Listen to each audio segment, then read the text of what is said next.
இப்போ continue.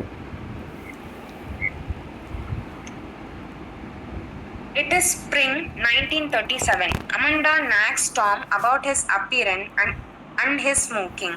Tom steps onto the fire escape with his cigarette and reminisces about the Paradise Dance Hall across the street from the tenements, remembering the rainbow colored lights and the young couples. So now it's spring 1937. So அமெண்டா வந்து என்ன சொல்லிக்கிட்டு இருக்கா, என்னடா எப்போ பார்த்தாலும் smoke பண்ணிட்டு ஒரு மாதிரியே தெரிஞ்சுக்கிட்டு இருக்க அப்படின்னு சொல்லிக்கிட்டு இருக்கா. ஸோ அப்போ வந்து என்ன ஆகுதுன்னா, அவனுக்கு வந்து நிறைய தாட்ஸ் வருது. பேரடைஸ் டான்ஸ் ஹால், அப்புறம் அந்த டெனமெண்ட்ஸ், இதை பற்றிலாம் கொஞ்சம் நினச்சிக்கிட்டு இருக்கான். இதெல்லாம் என்ன அப்படின்னா, அந்த கிளாஸ் மேனேஜர் இருக்குல்ல, நம்ம கிளாஸ் மேனேஜரில் வர்ற ரிஃப்ளெக்ஷன்ஸ். ஸோ அதாவது கிட்டத்தட்ட சொன்னால், அந்த மேனேஜரி தான் ஒரு சின்ன ஒரு லைஃப் எஸ்கேப் மாதிரி, ஒரு ரியாலிட்டியிலேருந்து ஒரு எஸ்கேப்பிசம்காகவே அதை அவன் வச்சுருந்துருக்கான். ஸோ அவனுக்கு வந்து இந்த இதில் வர ரிஃப்ளெக்ஷன் வந்து எல்லாமே தன்னோட லைஃப்பில் நடந்த ரிஃப்ளெக்ஷன்ஸாக பார்த்துருக்கான், ஒரு escape from reality.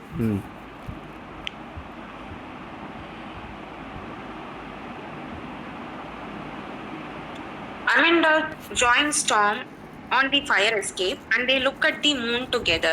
They each make a wish on the moon. Tom doesn't tell Amanda what he wished for, and Amanda tells him that she wished, as she always does, for the success and happiness of her children. இது general நடக்கிறது தான். Women கொஞ்சம் expressive, மென் கொஞ்சம் expressive கிடையாது. So இந்த வகையிலே அப்படி தான். டாம் சொல்லலை என்ன விஷ் பண்ணான்னு, மூணை பார்த்து அவங்க அம்மா குழந்தைங்க நல்லா இருக்கட்டும்னு விஷ் பண்ணுறான்.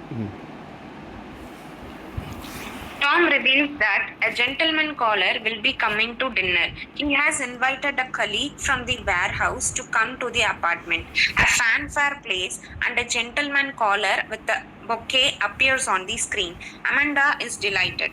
Tom tells her that the gentleman caller is coming tomorrow, which throws Amanda into a whirlwind.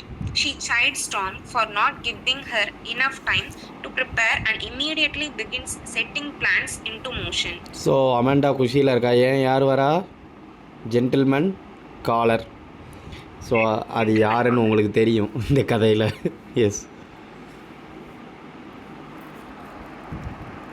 Amanda begins to whisk around the apartment, simultaneously reorganizing the apartment and brushing Tom's hair while interrogating him about the gentleman caller.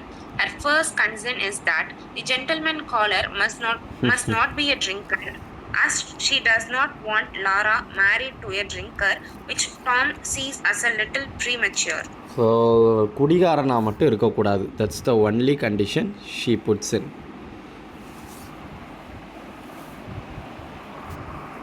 Amanda continues to pump Tom for information.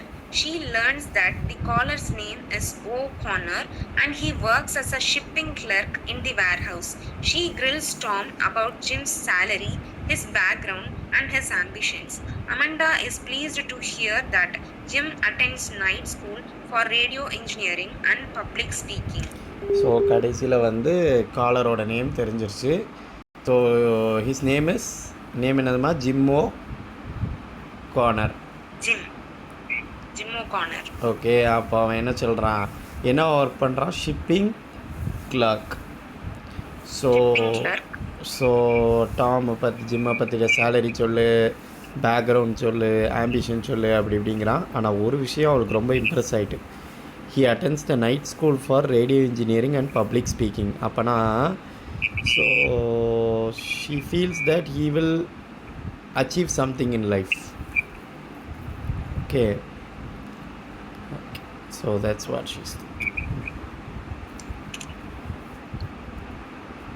Tom tells Amanda that he has not told Jim about Lara.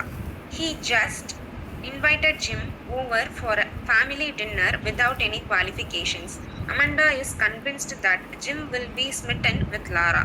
When Tom tries to tame Amanda's expectations, reminding her that Lara is shy, crippled and different from other girls, Amanda brushes his doubts aside, refusing to hear that Lara is peculiar. So இப்போ வந்து இவன் என்ன சொல்கிறான், அவன் எப்படி இருந்தால் என்ன, உன் பொண்ணு கொஞ்சம் கிரிப்பிள், ஷையு, அப்புறம் என்ன அந்த பையன் எப்படி இருந்தால் உனக்கு என்ன அப்படிங்கிற மாதிரி இஸ் கிவிங் ஒரு ரயில் லுக்குன்னு சொல்லுவாங்கள்ல, அந்த மாதிரி இஸ் கிவிங். பட் அவங்க அம்மா என்ன சொல்கிறாங்க, நோ நோ நோ, இதெல்லாம் சொல்லுவாங்களா, காக்கைக்கும் தன் குஞ்சு பொன் குஞ்சுன்னு. So likewise birds of the same feather flock together. So she always thinks that my daughter is always convincingly great and I will find a better suitor. அம்மாவோட அந்த ஒரு குணம்.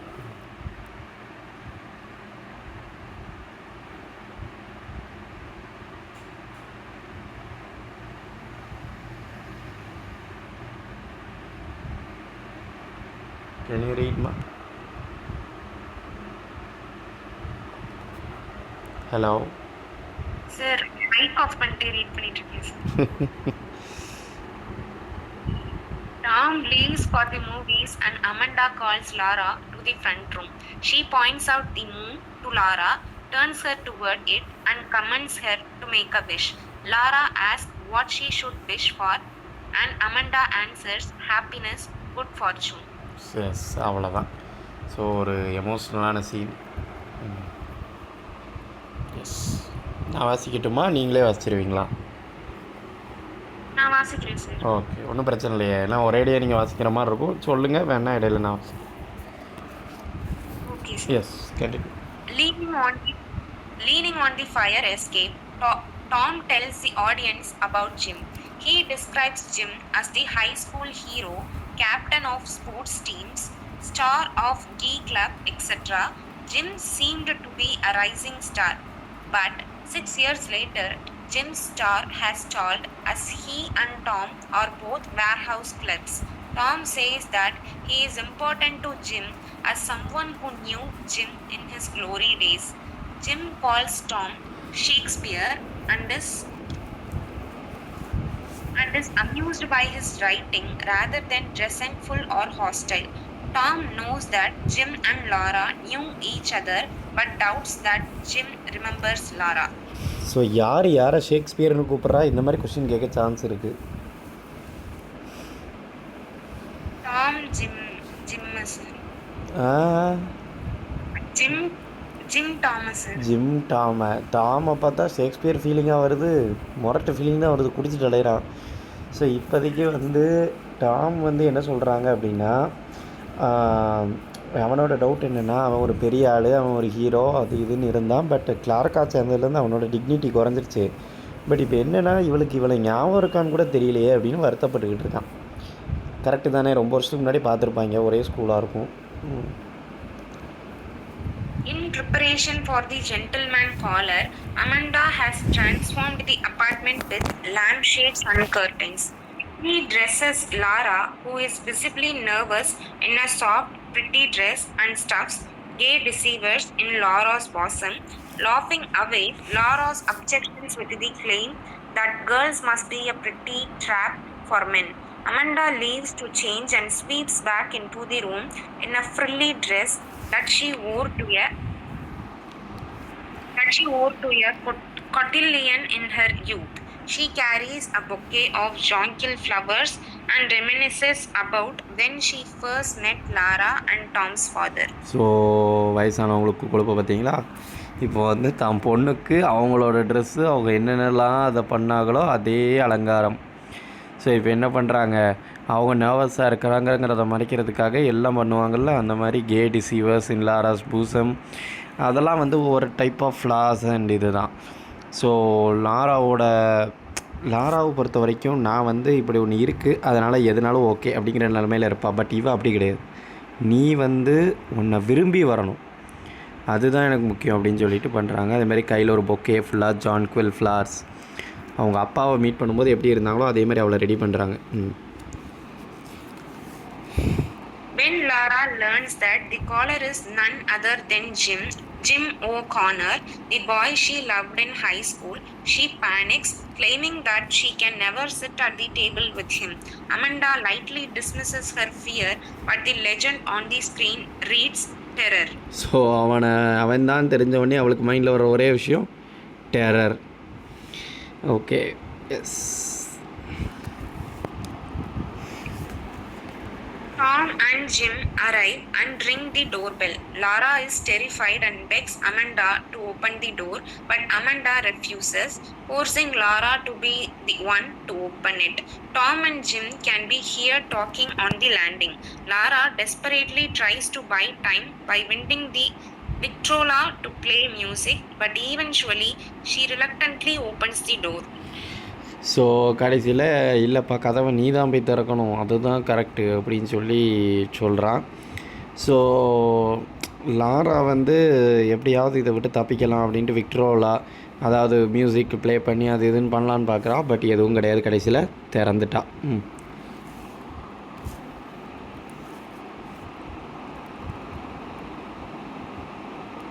After awkwardly greeting Jim, Lara dashes to the Victrola and then throw the potteries. Tom explains that Lara is terribly shy. Jim and Tom go on to the fire escape as Tom smokes, and Jim tells Tom to enroll in his course on public speaking. So வந்தவன் gym முதல்ல என்ன சொல்கிறான், இப்போ ஒரு course ஒன்று இருக்குது போட்டுப்போ அப்படின்னா, public speaking improve பண்ணு அப்படின்னு சொல்லி அவன் நல்லதுக்காக பேசிகிட்டு இருக்காங்க. Tom tells Jim that he is sick of the movies and wants instead to move.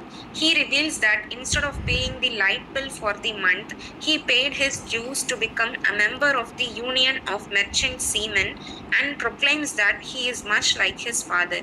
So இப்போ என்ன சொல்கிறான், அதாவது அவனுக்கு மூவிஸ்னாலே பிடிக்கலை, ஓகே நான் மூவ் ஆன் ஆகணும் அப்படிங்கிறான். அதே மாதிரி சொல்கிறான் அந்த லைட்டோட லைட் பில்னால் ஒன்றும் இல்லை, இபி, அதுக்கு பதிலாக இவன் என்ன பண்ணியிருக்கான், member of the union merchant seaman ஆகிறதுக்கு ட்ரை பண்ணியிருக்கிறான். நான் எங்கள் அப்பா மாறுறா அப்படின்னு சொல்லி, அதாவது எதெல்லாம் உருப்படியோ அதெல்லாம் பண்ணுறது கிடையாது, தேவையில்லாதெல்லாம் பண்ணுறது. ஸோ அந்த மாதிரி தான். ஆனால் என்ன ஒரு விஷயம்னா, இதில் இன்னொரு விஷயமும் தெளிவாக தெரியுது. ஓகே, அவன் வந்து எப்போவுமே தன்னோட மெமரிஸ்லேயே வாழ்ந்திருக்கான், தன்னோட அப்பாவோட மெமரி. அவன் முதல்ல அந்த ஏர்ஜ் இருந்துச்சு அவனுக்கு. ஸோ அந்த அப்பா அவனுக்கு ஒரு தாக்கம் இருந்துச்சு, அவன் தனியாக வளர்றாங்கிற ஒரு தாக்கம் இருந்துக்கிட்டே இருக்குது. அதனாலையுமே அவன் கொஞ்சம் டிஃப்ரெண்ட்டாக பிஹேவ் பண்ண ஆரம்பித்தான். அதனால தான் ஸ்மோக்கிங் அது இது. S. Jim and Tom re-enter the house to find Amanda transformed into a grotesque version of herself as a young Southern belle. Amanda puts on her girlish mannerisms and thick Southern drawl. She praises Lara to Jim and recounts stories about her coquettish youth. So கடைசியில் என்ன செஞ்சிட்டா, வயசானவ அழகாக அப்படியே youth ட்ரெஸ்ஸில் வந்து நிற்கிறா. Southern பெல்லுன்னா என்னது, அதாவது தான் அழகான கேர்ள், அந்த மாதிரி நான் தான் இன்றைக்கி அப்படிங்கிற மாதிரி வரா. அதே மாதிரி லாராவை பற்றி புகழ்ந்து பேசுகிறா ஜிம்முட்ட, ஏன் மருமவனே அப்படின்னு பேசிக்கிட்டு இருக்கிறா. ஓகே, அப்படி பேசினா தானே தான் பொண்ணை பற்றி அவள் பெருமையாக பேசினா தானே அவன் கொஞ்சம் பெருமையாக நினைப்பான்.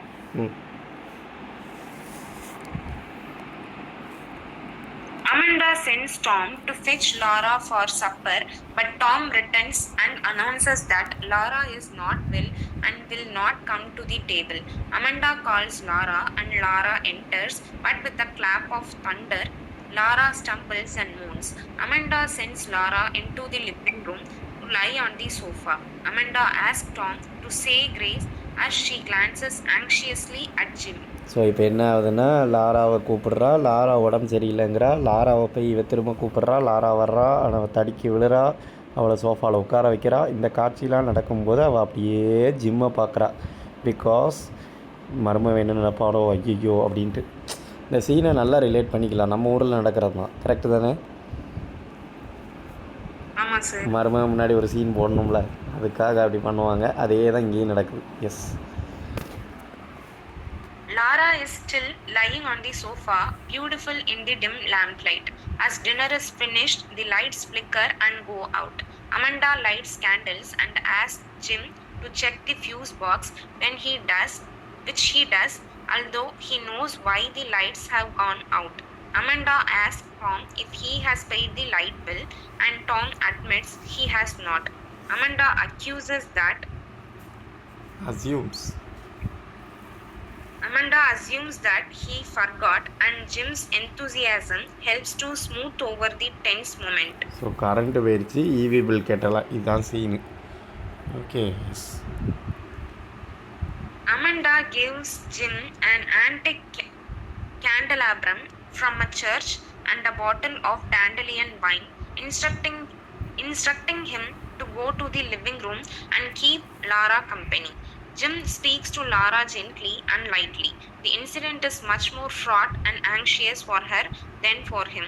Lara speaks faintly, though she eventually relaxes somewhat.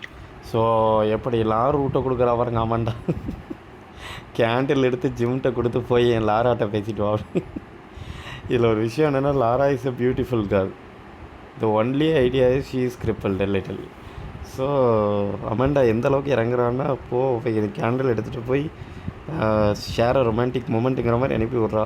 இப்போ தான் அந்த 2 பேரும் பேசிக்கிட்டே இருக்கிறாங்க. Jim sets the candles on the floor, sits on the floor as well, and urges Lara to join him. As he chews a piece of gum, he talks about the century of progress in Chicago. Lara eventually, hesitantly relaxes a little, accepting a piece of gum from Jim. So ஒரு வழியாக எதை பற்றி பேசிக்கிட்டு இருக்கான் இவன் ரொமான்டிக்காக பேசுவான்னு பார்த்தா என்னத்தை பற்றி பேசிகிட்டு இருக்கான்? Century of progress in Chicago. சரியா, அதில் வேற காமெடி என்னென்னா, சரி ரைட்டு, அட்லீஸ்ட் பக்கத்துலையாவது உட்காந்து கம்மு ஷேர் பண்ணுற அளவுக்கு வந்துட்டாங்க. சரி. Lara asks Jim if he has kept up with his singing, and she reminds him that they knew each other in high school. At first, Jim does not remember, but when Lara mentions Blue Roses, he springs up with a vivid flash of recollection. They recall their chorus class together. Lara describes her embarrassment when she had to clump with her leg, brace up the easel, but Jim tells her that he never noticed. Jim tells Lara that she need not be so shy, that everyone has problems. இப்போ கடைசியில் என்ன சொல்கிறா? Once நீ ஞாபகம் இருக்கா, blue ரோசஸுக்கு பதிலாக blue ரோசஸ்ன்னு சொன்ன பையன் தானே நீ அப்படின்னோடனே, now Jim remembers everything who she is. And இன்னொன்று என்ன நல்லா கவனிச்சிங்களா, இதில் தான் ஜிம்மோட ஒரு நல்ல விஷயம் வெளிப்படும். என்னது?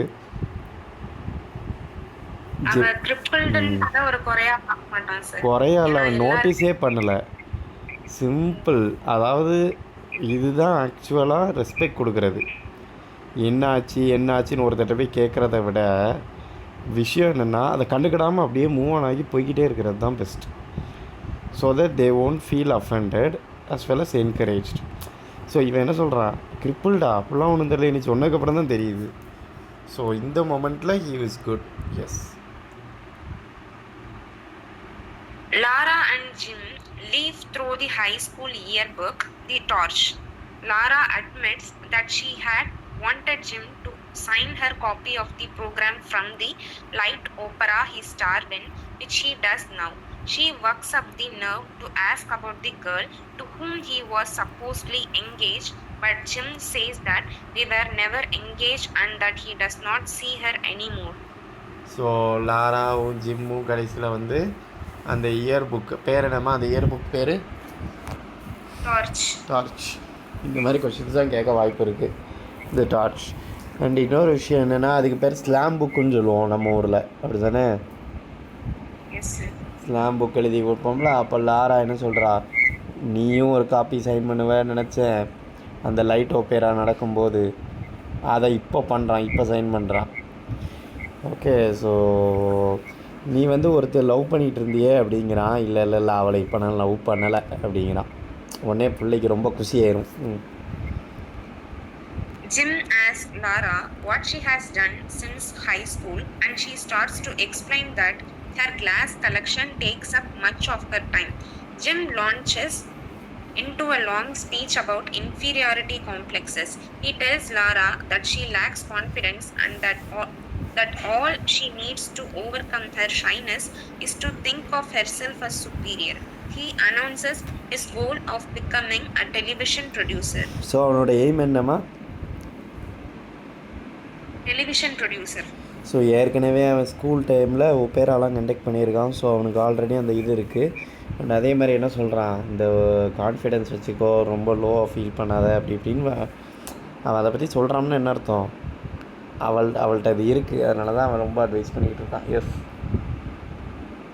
Lara tells Jim about her class animals. She hands him the unicorn, her favorite to hold.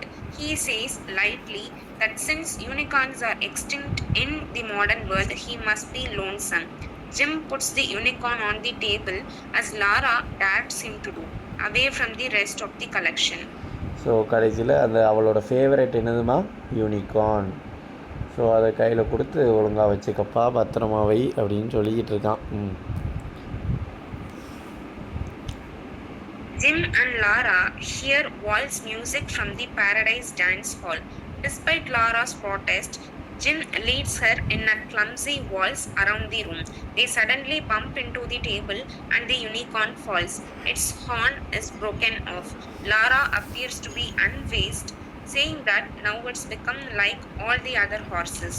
So கடைசியில் அதோட ஹார்ன் உடஞ்சோடனே உங்களுக்கு தெரியும்னு நினைக்கிறேன், ஹார்ஸுக்கும் யூனிகார்னுக்கும் ஒரே ஒரு வித்தியாசம் தான், என்னது, அந்த கொம்பு, அந்த சிங்கிள் ஹார்ன். ஸோ அந்த சிங்கிள் ஹார்ன் உடஞ்ச உடனே அவள் ரொம்ப பதறுவா, கஷ்டப்படுவா, டென்ஷன் ஆவான்னு நினச்சா அவள் ரொம்ப சிம்பிளாக சொல்கிறான். என்ன சொல்கிறா, ஆர்டினரியாக ஹார்ஸ் மாதிரி ஆயிடுச்சு, விச் மீன்ஸ் அதில் ஒரு பிரச்சனை இருந்துச்சு, அது போனாலும் இப்போ நார்மலாக தான் இருக்குது அப்படிங்கிறத திரும்ப திரும்ப சொல்கிறாங்க. அவங்க எங்கேருந்து அந்த மியூசிக் கேட்குறாங்க, பேரடைஸ் டான்ஸ் ஹால். ஓகே, இந்த மாதிரி டீட்டெயில்ஸ்லாம் note பண்ணிக்கங்கடா. Okay, sir. Jim tells Lara that she is as uncommon as blue roses and says that someone out to kiss her. He turns her toward him and kisses her on the lips. As Lara sinks into the sofa, Jim immediately curses himself for what he has done and lights a cigarette. So, while kissing her, he was feeling good. Okay, அப்படின்னு feel பண்ணவன் திடீர்னு guilty ஆகிட்டான். என்னடா இது அப்படின்ட்டு he feels guilty and immediately he lights its. ஏன்னா it was just an affection, a feel at that given moment. So they kissed each other. But அதுக்கப்புறம் அவன் ரொம்ப ஃபீல் பண்ணுறான், ஐயோ தப்பு பண்ணிட்டோமோ அப்படின்ட்டு. இப்போ வரான் பாருங்கள், ட்விஸ்ட் அடிப்பான். Jim confesses to Lara that he is engaged to Betty, an Irish Catholic like himself. Lara is disconsolate, but Jim does not notice the depths of her despair. She places the broken unicorn in his hand, telling him to keep it as a souvenir. So கடைசியில் என்ன சொல்கிறான், நான் பெட்டியை தான் love பண்ணுறேன், ஐ மீன் engage ஆகிருக்கேன், அவள் கூட ரிலேஷன்ஷிப்பில் இருக்கேன்னு சொன்னவன் எதுக்கு கிஸ் பண்ணுறான், அது ஒரு வேகத்தில் பண்ணிட்டேன், அதனால தான் அவன் நிறுத்திட்டான். So that's the point. Amanda waltzes in with lemonade and Jim becomes awkward and tense. Amanda tells him that he will have to be a frequent caller in the future. Jim says that he has to leave and tells her about Betty, and though Amanda maintains her poise, the atmosphere suddenly changes. Jim says goodbye to everyone and leaves. So கடைசியில் அமெண்டாட்டையும் சொல்லிவிட்டு அமெண்டா ரொம்ப ஒரு மாதிரி வருத்தப்பட்டாலும் சமாளிச்சுக்கிட்டு இருக்கா, வேணா சொல்ல முடியாதுல்ல. Things have a way of turning out so badly, says Amanda. She accuses Tom of playing a joke on them, but Tom insists that he did not know about Jim's engagement. He leaves to go to the movies and Amanda yells that for all he cares about the family, he might as well go to the moon. சரி, கடைசியில் என்ன ஆகுது, இப்படி மோசமாக முடிஞ்சிருச்சு அப்படின்னு அமெண்டா வந்து டாமை சொல்லிவிட்டு, டாம் நீ ஏமாற்றிட்டல அப்படின்னதுக்கு இல்லை எனக்கே தெரியாது அப்படின்னு சொல்லி அவன் சமாளிச்சுட்டு மூவிஸ்க்கு போயிட்டான். ஸோ அமெண்டா வந்து கடைசியில் என்ன சொல்கிறா, என்னென்னா இதுக்கு பேசாமல் அந்த 3கே போயிடலாம் அந்த மாதிரி சொல்கிறா. ஐ மீன் இப்போதைக்கு அவள் மென்ஷன் பண்ணுறது அவள் ஹஸ்பண்டாலையும் டாமாலையும் தான் அவன் லைஃப் இப்படி இதாகுது, சீரழிதுங்கிற மாதிரி யோசிக்கிறான். Tom smashes his drink glass on the floor and bursts onto the fire escape. Inside the house, Amanda holds Lara in her arms, stroking her hair. Tom delivers a passionate, emotionally fraught closing monologue. He tells the audience that he left St. Louis going much further than the moon, for time is the longest distance between two places. He wandered from city to city, following in his father's footsteps. But no matter how far he traveled, some piece of glass or flash of light always reminded him of his sister. In the living room, Lara blows out the candles as Tom bids her goodbye. So கடைசியில் எப்படி முடியுதுமா? Tom வந்து கடுப்பில் அப்படி இப்போ சுற்றிட்டு இருக்கும்போது Tom என்ன சொல்கிறான், நான் வந்து சென்ட் லூயிஸை விட்டேன். ஓகே, அதுக்கு என்ன போட்டிருக்கான் பாருங்க, for time is the longest distance between two places. ஒரு இடத்துலேருந்து இன்னொரு இடம் போனேன், எங்கள் அப்பாவோட இதை அப்பா பின்னாடியே போனேன். ஓகே, எங்கே ட்ராவல் பண்ணாலும் சரி, எங்கே பார்த்தாலும் அவளோட சிஸ்டரோட நினப்பு தான். அவன் சிஸ்டரை பற்றி ஞாபகங்கள் வந்துக்கிட்டே இருந்துச்சு. ஓகே, அப்போ தான் லிவிங் ரூமில் என்ன பண்ணுறா Lara, blows out the candles. கடைசியில் Tom bids her goodbye. Tom வந்து கிளம்புறான். ஸோ என்ன அப்படின்னா, அவளோட ஹோப், லாராவோட ஹோப் முடிஞ்சதுங்கிறது தான் அந்த கேண்டில் குறிக்குது. அண்ட் டாம் வந்து கடைசியில் எப்போ நீ ஆளை விட்டா போதுன்ட்டு அவனும் கிளம்பிடுறான். So this is how it comes to an end. Is it கிளியர்டானா?